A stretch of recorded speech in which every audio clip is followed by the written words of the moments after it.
St. Peter's Fair by Ellis Peters. The fourth chronicle of Brother Cadfael. I did not have a lot to say about this because, you know, it's just like another Brother Cadfael mystery. I mean, right? I've been reading the series slowly. Why is there a rabbit on this? There's no reason for there to be a rabbit on the cover of this. Like, okay. Anyway, I mean, these are nice books, but I don't understand. Okay, so, yes, murder mysteries set in medieval Britain. Cadfael is a Benedictine monk, and sometimes he solves a mystery. And I've been enjoying the series so far.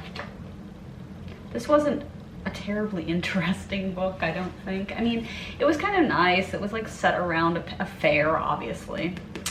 That's like they have this fair every summer, and the abbey gets money from it. I guess they're allowed to run it and make money from it because it's their saint. Their saint. They're the abbey of St. Peter and St. Paul. But of course there is a murderer, a wealthy merchant, and because there's this civil war taking place, so there's this like dispute over who should be ruling England between King Stephen and Empress Maud, and there's sort of a pause on fighting at this particular moment, but you find out kind of slowly like there might be some spy shenanigans going on, and there are people at the fair from either faction who might be paying attention to what's going on around them. There's one particular Welsh character that I spent the whole book being like, anyway, he's saying that he doesn't understand English, but bitch, he understands English. And like, I was definitely right about that. But like the actual mystery wasn't terribly interesting. I mean, it was fine. I don't know. There's a lot of focus on this young man named Philip towards the second half of the book who really did almost nothing in the first half. Like, yes, he appeared and he had a couple of significant scenes, but then he was like locked up. I mean, the whole thing takes place over the course of like 4 days. But, yeah, so he was locked up for a couple of those days and wasn't doing anything. And then suddenly, once they let him out, he's really significant to the plot. And I'm like, oh, okay, I guess. And I don't know, I didn't feel like Cadfael got to do that much in this. But, like he was there, but there were all these other people involved. I mean, one nice thing was that there were some characters from previous books who appeared. There always are, because there's like the abbot and there's like, I don't know, Brother Mark who helps Cadfael tend the herb garden and stuff, but there were some other characters who aren't members of the abbey who appear, who come to town for the fair and participate in the plot. And I was like, oh, it's nice to see people again. I like that kind of continuity. But otherwise it was like, it was just like fine. It wasn't bad, but it wasn't fascinating. It wasn't like, oh boy, this was one of my favorite murder mysteries. Definitely, like, it was just an acceptable, readable entry in the series, you know, that has decent quality. It had a pretty, I guess it had a pretty exciting, like, climax. There was a fire. But, yeah. That's all I can really say about this one. Is there a why is there a rabbit on the cover of this? There's no rabbit in the book. None of this is about a rabbit. It's fine. It doesn't matter.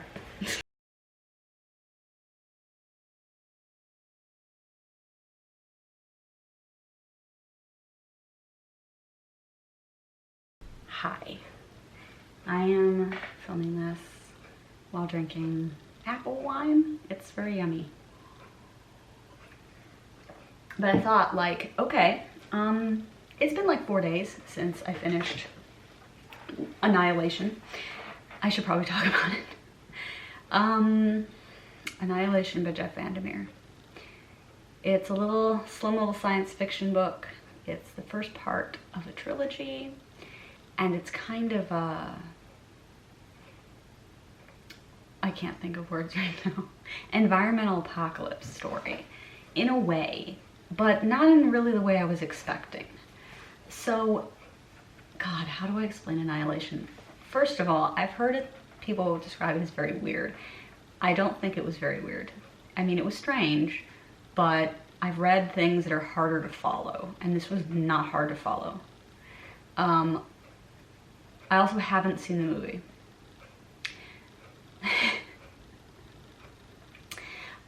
Okay, so the story is about this woman who is part of an expedition into Area X, which is this mysterious section of coastline that is apparently behind some sort of barrier, and weird stuff is happening there, but she doesn't know much about it. They really don't know much about it, but they're told they're like the 12th, I think, expedition into Area X.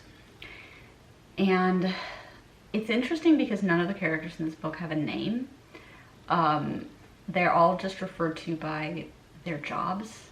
So she's the biologist, and then there's the surveyor, or the archaeologist, or no, the anthropologist, and the psychologist. And then she talks a fair amount about her parents and her husband, but she just refers to them as her parents and her husband. So no one has any names, and that's interesting. But anyway, so they're kind of going around in this area, and they find this very strange, almost shaft like that goes down into the earth, and there's just some weird shit happening. I don't really want to get into details,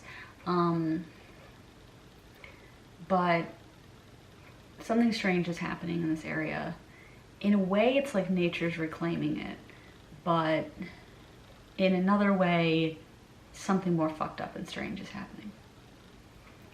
And yeah, that's kind of, I guess that's what I'll say about it. I enjoyed it. I decided I wanted to like go into the next book immediately because it's just such a, I don't know, I was just like, I'm vibing. The whole trilogy's on Libby, but then the second book was checked out by someone else, so I'm waiting for it. I'm just so curious as to where it's gonna go because I just have absolutely no idea. I remember seeing the trailer for the movie like when it came out, like probably 3 or 4 years ago. Good God. Where the concept seemed more to be like, was it Natalie Portman? I think. Goes into this area to search for her husband, Oscar Isaac. I remember he was the husband. But that's not really exactly what the book is. But her husband did go on the previous expedition. And something strange happened to him. And that's part of the reason she was interested in going, but it's not like the whole reason. Yeah, it was, I liked it. I did. It was solid. It was strange. I wanted it to be weirder, but like it did, you know, it did escalate in weirdness. And I really dug some of the stuff about this character who is the biologist, who is just kind of inherently, she's this observer, and she's always spent her life like looking at ecosystems and like looking at animals, and I don't know, I just think that's really cool. Maybe it's because I am also a biologist, just not exactly that kind, but I enjoyed it a lot. Now, if you're watching this, because for some reason you're a person who watches my videos, of like the 30 people, perhaps 30, I don't know, let's say 10 people who watch my videos, and be like, why is this video so short? I only read 2 books in the month of September. Or I should say I only finished 2 books in the month of September because I'm working on something. But first of all, hang on, oh my God. I should have put this closer to me. All right, we're gonna talk about how it's the end of the 3rd quarter, and I am working on reading my book list. Holla! I have successfully read 15 of these books. Annihilation was number 15. So I am right on track. I'm right where I want to be. But one of the things is, like a complete madman, I put War and Peace on my list. And War and Peace is an incredibly long book. And it's what I've been reading. I just want you to know that I've spent September. Let's see, how can I show this? This is the front, so this is how far I am. I have spent the month reading this book. I'm probably going to be reading it through most of October as well, because it's fucking long. But I'm trying to be disciplined. I'm like, read 50 pages a day, and I don't always succeed, but if I hadn't decided to make myself at least try to do that, I would not have gotten this far. But I am just over halfway through. I'm on page 749. This book is insane, but we can talk about it when I finally finish it, which hopefully will be in October, especially since I'm not sure. It's a new library for me, so I'm like, I don't know how long they let you keep books. I do know that they don't collect fines, so frankly, if it comes down to it, I'm not giving this back until I'm done. But anyway, yeah, I think that's September. I think we're good, and hopefully in October I'll read more than 2 fucking books.